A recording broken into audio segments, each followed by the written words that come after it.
Welcome back to the topic of school district communication. I'm Doreen Dembski. We met in August, late August, at an opening professional development day.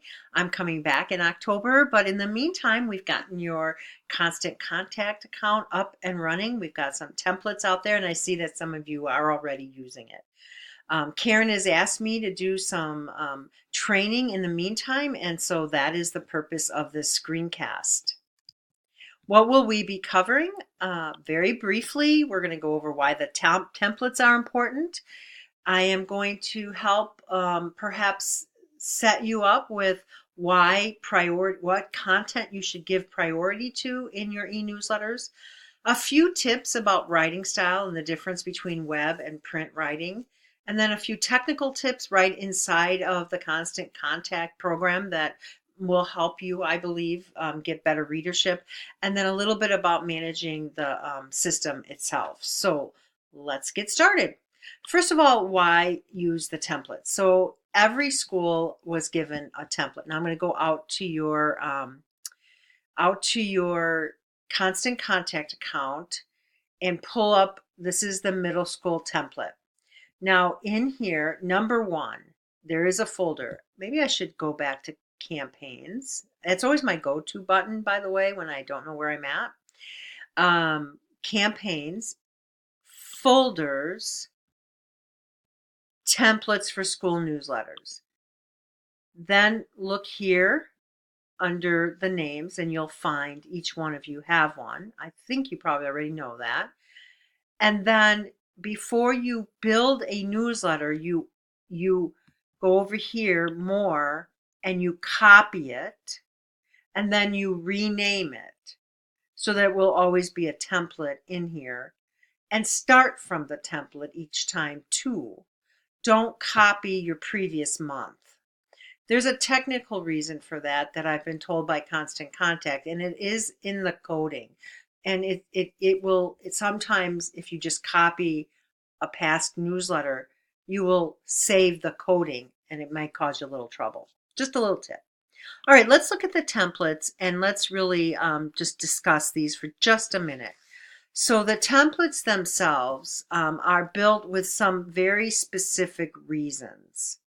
The first thing I want you to notice is they all have been given a masthead, and the title of this masthead is News and Announcements. You can use the same masthead for e-newsletter or announcements. So once a month e-newsletter and in between announcements. It has the name of each school on there, and we have selected colors and font styles that are digitally accessible. There are a couple of features with digital accessibility. One is contrast. So you see how the white contrasts against the purple. The other one is the actual font itself is Arial, known to be very easy to read for people online. All right, as far as the templates go, we picked one that shows you these small buckets of text that really use visuals to also tell the story, and then short headlines. I'll talk a little bit about headlines later. All of these colors, all of these lines, all of these features are built right in. A point here, we're using blue for the call to action link. Blue is commonly recognized for hot links, so we're using the blue. And this group of boxes down here with text in it, here's your non-discrimination statement. We want that in all of your e-newsletters. Here's your school name. We've linked up your social media. And this part down here was added to bring all the schools together, trying to start getting our branding pulled together. So the templates were built for several reasons. They address digital accessibility. They are trying to start your branding and get some visual appeal and visual consistency between your schools, tying all together to the school district. Your templates are responsive. That means that no matter what device somebody reads it on, the template itself will change size to help to present correctly on that device. And we have your non-discrimination statement on there. So please don't deviate much from the templates. The next big piece of content I'd like to talk about today is, what do you put in your newsletters? Top of the e-newsletter is called Above the Fold, and lower in the newsletter is called Below the Fold, kind of reflective of how newspapers used to be presented. There is evidence from eye tracking and other research that people do scroll and they do go top to bottom, but because we know above the fold is what most people read, we want to make sure that we get the important information up there. And in parents' view, wanting to know the logistics about your schools, how to smoothly operate within your schools, how to keep their child involved in activities, how to access progress information, parent conferences, things they need to know to smoothly operate within your system. Those should be on the top of the e-newsletter. And then remember, in our communication plan, we want to encourage people to talk and think positively about the Marinette School District. We want to include information on celebrations. And I'm hoping that over the course of the next year or so, we'll morph the principal's message to be more about the educational program that you deliver in your schools. And I can talk more about that at a later time, but basically that means let's start telling people the why of your programming. Why do we see kids sitting together in collaborative time? What are the kind of topics that our counselors present about social skills? Why is it important that our academic and career planning, that parents participate in academic and career planning? That's the kind of thing that I'm hoping your principal's messages will morph into. When we're writing for digital communication, couple of key things we know. One, people tend to skim and scroll. So think about your own behavior when you're reading on your phone. You look at the headline and you scroll down. There's evidence, like I said earlier, that people have become accustomed to scrolling. People do now, in comparison to even 5 years ago, they scroll about 40% more than we used to, simply because of the design of our devices. We also skim, and so headlines become very important. If you look back at your template here, here's a headline. It has, let's see, 1, 2, 3, 4, 5, 6, 7 words in it. And here's a heading. So headlines and headings break up text. Very important. Um, Very important to break up text so that people can skim and scroll. Oops, sorry. We want, oops, I went all the way to the end. Aren't you happy? Sorry for this. Write no more than 7-word headlines and use words that can really explain the story and grab attention. So something I learned early on is that to write a headline, write what you wanted to write. It might be 10 words, it might be 12 words. Cut it down, substitute engaging words wherever you can, and then write it again for that 7-word headline. Headers are a little bit different. They can be topical, like check out the calendar, or news about our PTO, right? Very, very topical. And headlines should really grab attention and really give people sort of the essence of the story in 7 words.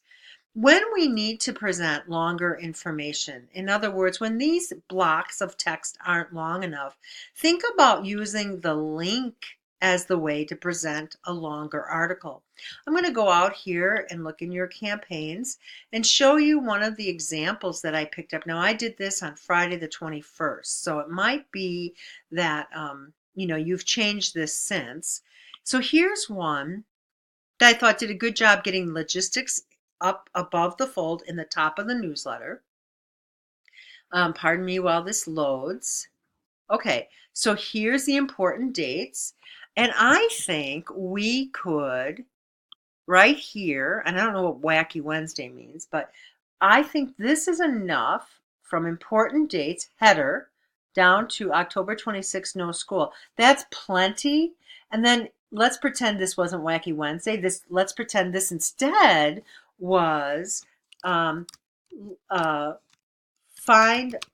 our complete calendar.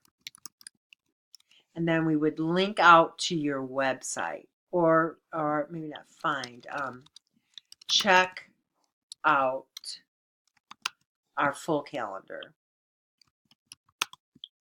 and then link it out to somewhere, let's say a web page, out on your web page. This here is like too much down here, but you've got it right. You've got logistics on the top. Now let's tweak it. And if there's a lot of information, link out to it. All right. Now, here's some technical considerations, and I just want to quickly go over these.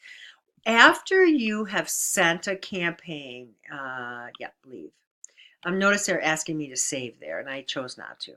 After you've sent out a campaign, now I went to campaigns, my go-to button, and I saw that this one was sent. So, Merriman, I'm picking on you today. This was sent on Thursday the 20th. And because it was sent, it has a URL now attached to it. So Constant Contact creates that URL that you can then post in other places. So I wanted to show you where that is. And here's what it looks like if you now access your newsletter from the URL. So that's after you send it, when you click on the actual e-newsletter, it shows up right here. Now there's a few other things I want to show you about this. One of the things is here we can see that as of the date I opened it, we had a 42%, meaning how many people opened it of the 119 sent. And here's what's really important. Almost 60% of those opens were on mobile. So remember I talked about our templates being mobile responsive. Now let's look a little bit deeper at that. We want to know good e-newsletter construction says we don't know where people are going to open it up, but we want it to look good no matter where they open it up. So I made a copy of this to show you in the draft stage. You can preview, you can preview it, and this is really kind of neat. So I'm opening up this is still in the draft stage. I made a copy. And now up here, I can check and preview and test. And over here, I can view it as if it were on a mobile phone. Now, this is the point. When I look at it on a mobile phone, I can see that this is small, very hard to read, and there's not enough contrast between the purple and the black. Now, I really, again, want to point out we're all learning, and I thank you very much for letting me make an example of this, because this is not a criticism. How would you know? You're learning. But now we have an example of why it's so important to use our templates. This contrast is just not going to work digitally. Now, you can also look at it desktop, and it gets a little bigger and it looks a little easier to view, but it still doesn't have enough contrast. So 2 points here. One, you can preview it, and you should, on desktop and mobile. And one, let's use those templates. Okay, so now a couple of other things. Use the resend option to increase readership. Now, I'm going to go again back to, this is in the edit stage. Click continue. This is where you schedule it for mailing, and right here, resend to non-openers. When you click that, you can resend your email to the people who were on your original email list but did not open it. And I have seen that one feature increase about 20% readership. And finally, watch the bounce list. So let's go back out there. Now I'm going to go back to the one that was sent, because bounces are only known after you send it. So this one was sent. And here we have the bounces. Click on the number. And you as site administrators want to know that your emails are getting through. So pay attention to this bounce list. We need to take care of them. Okay, and finally, and this is just a kind of quick tips. The only way this is going to work is if you schedule yourself to get it done. Keep your Constant Contact organized by using folders for the images and the campaigns, remembering to save the templates and copy the templates for each new e-newsletter you create. Make sure that you're using the right naming conventions, such as October 2018 newsletter, and then underscore Garfield or Merriman or high school, whatever. Make sure, we really need to add your school name. And finally, we want to get to the point where we post each e-newsletter to the website and also promote it on Facebook. So that's about it for me. I will see you in October. Have a great day.